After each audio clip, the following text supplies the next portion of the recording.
As each charge was called out and each not guilty was spelled out by the court clerk, I looked over to the family of Kyle Rittenhouse, and at the very last one, his mother gasped. It sounded like one of those relief gasps. Her hands her head fell into her hands, and she appeared to be crying.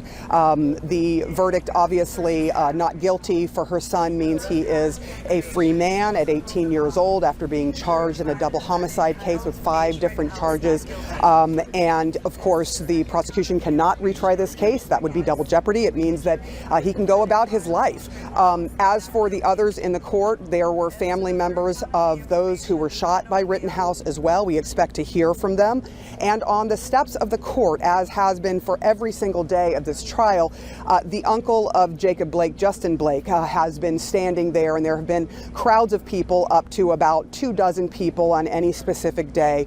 They are clearly and visibly unhappy with this verdict, but it is the verdict that this jury saw fit.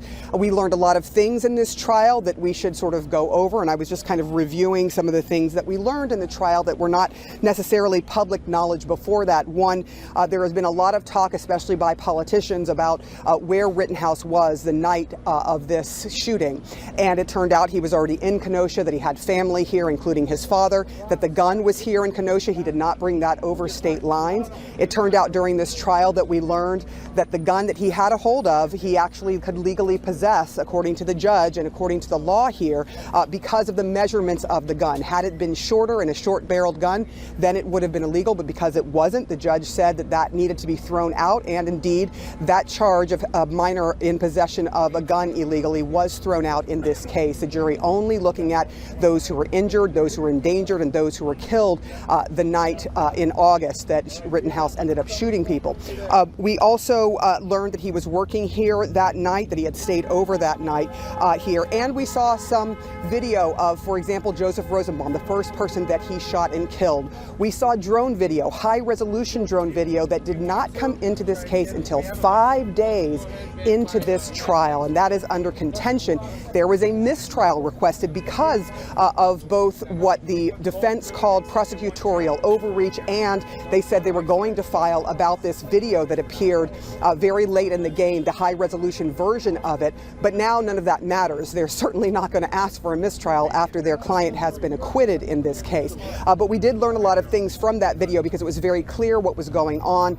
There was a video of Rosenbaum chasing after Kyle Rittenhouse during this time when he had his gun, and at one point Rittenhouse levels his gun at Rosenbaum. Rosenbaum continues towards him, and as he gets close to Kyle Rittenhouse fires his gun several times. We learned also in the trial that he was hit 4 times, and obviously this is a AR-style rifle that has the capability of firing very quickly. But we have also learned that in this case, we saw one of the only person who was shot and did not die that night from Kyle Rittenhouse's gun.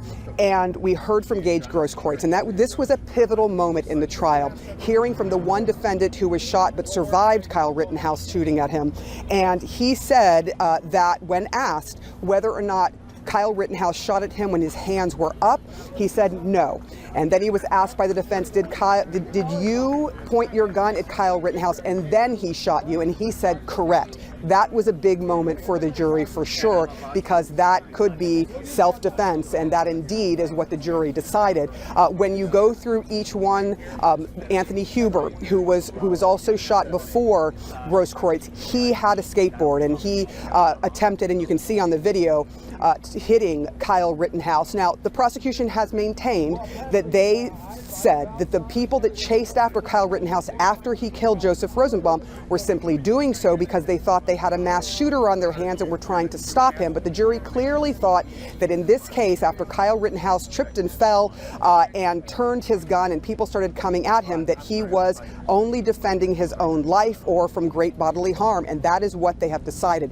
Of course, this case has a lot of tentacles tentacles. It is not just what is going on inside of that court. This has been a political football, if you will. It has been, the right has looked at Kyle Rittenhouse this whole time as a hero. The left often, or the far left, has looked at Kyle Rittenhouse as a devil, and it has just gone back and forth. If you look at anything online, you will see for and against, and it is pretty clear that people are sticking to their sides, but they were not in this court, and many folks did not watch this trial. We did. We were in court watching every second of it, and the jury looked at all of the evidence. We know they looked at it hard because this is the fourth day of deliberations. They have deliberated more than 24 hours over the past 4 days, and so they looked at everything. They rewatched the videos.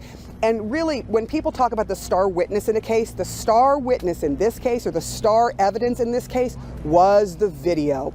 The video could be watched as many times as they wanted to watch it. The public could watch the video if they liked. And so it seems that in this case, yes, Gage Grosskreutz was an important witness, but the video seemed to be the star in this case because the video shows you exactly what happened that night.